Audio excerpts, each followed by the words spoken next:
We watched Match.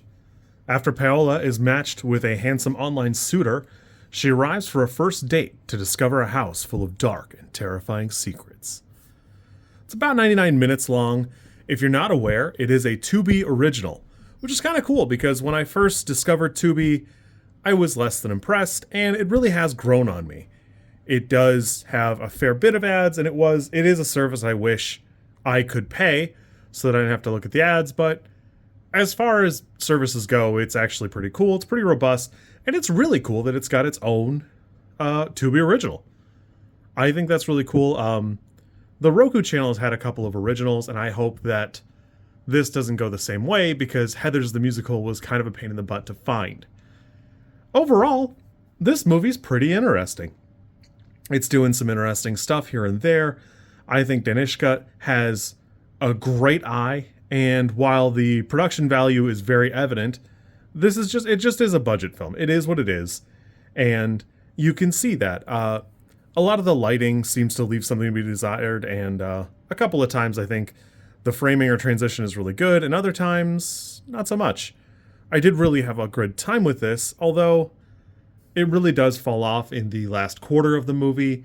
The writing just seems to be slowly all over the place.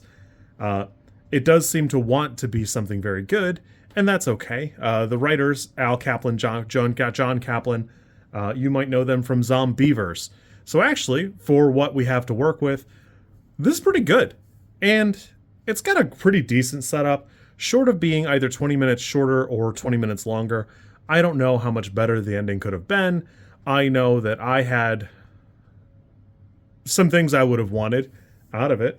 But overall, it's still pretty cool. It does a pretty decent job setting up the premise. I do like a little snippet where it throws you right in and then you pull back and you have to get back to there. It probably takes a little too long to get its feet there. And, it is what it is.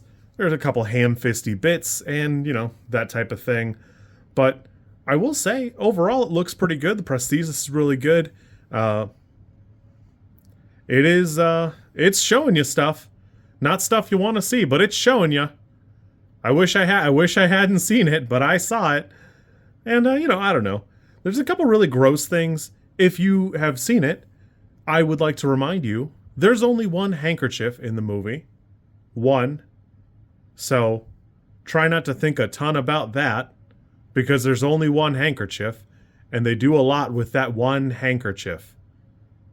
But overall, it's pretty fun. It's limited. It is what it is. It's probably a 4 for me, but I did have a pretty decent time. I was surprised how much I liked it, and, I think the cast does a great job. Big props to Dianne Simpson, who does a fantastic presentation, and Humberly González and Shaeane Jimenez. I think they do fantastic. The problem for me is the writing. Paola gets probably the worst final girl treatment I've seen in a hot minute. Henry does a great job, although the prosthesis are just fantastic there. I think Luke Faulkner is doing pretty good, and Nikita Fabner also great. The problem really, again, is the writing doesn't do any service to them, so it's tough to really say what the problem there is, although I'd be surprised if anybody got to the end and was like, wow, I'm happy with how that turned out. So it is what it is.